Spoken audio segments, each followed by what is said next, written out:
Hello friends. এখন আমরা আলোচনা করব Khan method a complete book of written spoken English grammar বই থেকে ভার প্লাস এবিলিটি নিয়ে। এবিলিটি মিন্স যোগ্যতা ক্ষমতা।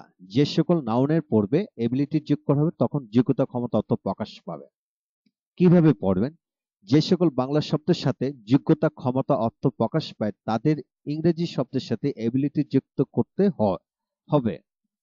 যেমন রাইট এবিলিটি, লেখার যোগ্যতা লেখার ক্ষমতা, টিচ এবিলিটি, পড়ানোর যোগ্যতা পড়ানোর ক্ষমতা, প্লে এবিলিটি, খেলার যোগ্যতা খেলার ক্ষমতা, থিঙ্ক এবিলিটি, চিন্তা করার যোগ্যতা চিন্তা করার ক্ষমতা। এইভাবে অনেক ভার্বের সাথে এবিলিটি যুক্ত করে পড়া যায়।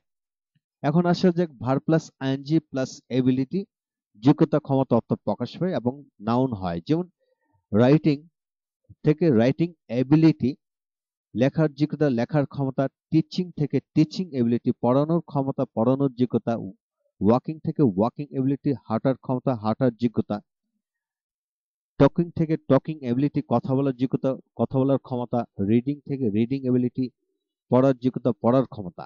এইভাবে আইএনজি যুক্ত ভার্বের সাথে এবিলিটি যুক্ত করে পড়া যায়। তবে মনে রাখতে হবে যে সকল ভার্বের সাথে যুক্ত হয় না। যেমন নিচের শব্দগুলো প্র্যাকটিস করুন। যেমন ওয়ার্ক থেকে ওয়ার্ক এবিলিটি বা ওয়ার্কিং এবিলিটি, প্লে থেকে প্লে এবিলিটি বা প্লেইং এবিলিটি, থিঙ্ক থেকে থিঙ্ক এবিলিটি বা থিঙ্কিং এবিলিটি। এইভাবে বাকি শব্দগুলি নিজে থেকে প্র্যাকটিস করুন। Thank you very much for watching my video and welcome to next lecture. Lesson 6 wise নিয়ে আলোচনা করা হবে।